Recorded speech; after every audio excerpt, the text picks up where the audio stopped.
నమస్తే, నేను అపర్ణ. భారతీయ సంస్కృతి ఛానల్కి స్వాగతం. తెలుగు ప్రజలు జరుపుకునే అతిపెద్ద పండుగ సంక్రాంతి. సూర్యుడు మకర రాశిలోకి ప్రవేశించిన రోజునే మకర సంక్రాంతి పండుగ జరుపుకుంటారు.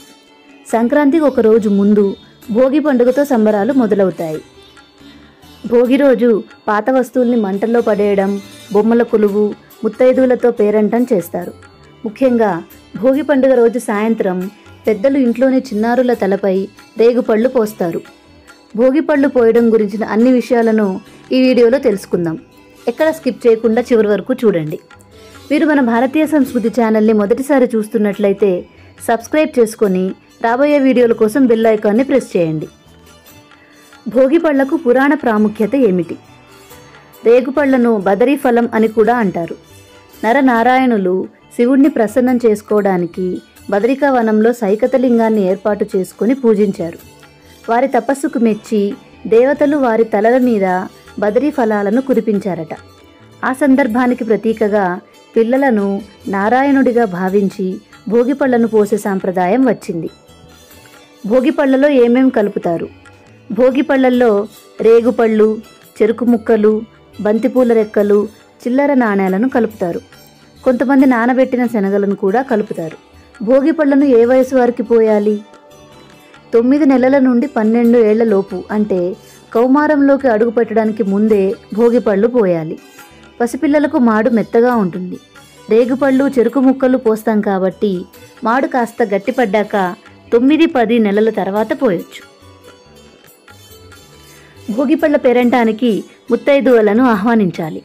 పిల్లలను ఒక చాప లేదా కుర్చీపై తూర్పు ముఖంగా కూర్చోపెట్టి కుంకుమ దిద్ది గంధం రాయాలి.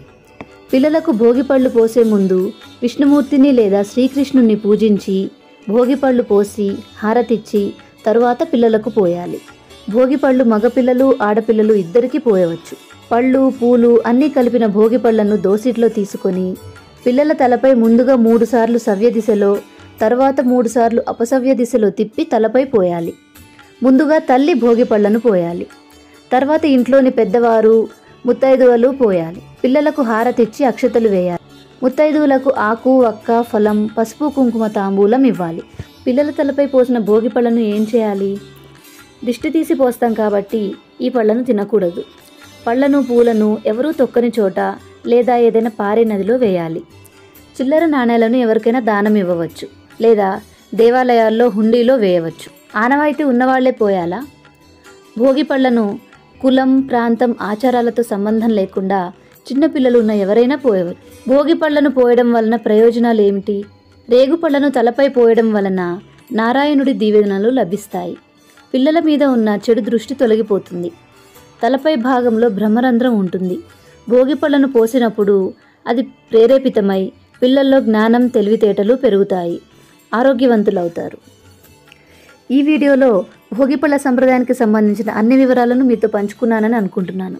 దీని గురించి మీకు ఇంకా ఏమైనా సందేహాలు ఉంటే కామెంట్ సెక్షన్లో అడగండి, నేను తప్పకుండా రిప్లై ఇస్తాను. ఈ వీడియో మీకు నచ్చినట్లయితే లైక్ చేయండి, అలాగే మీ బంధుమిత్రులందరికీ షేర్ చేయండి. మన ఛానల్ని తప్పనిసరిగా సబ్స్క్రైబ్ చేసుకొని బెల్ ఐకాన్ ప్రెస్ చేస్తే నేను పెట్టే ప్రతి వీడియో నోటిఫికేషన్స్ మీకు వస్తాయి. మరొక మంచి వీడియోలో మళ్ళీ కలుద్దాం. నమస్తే.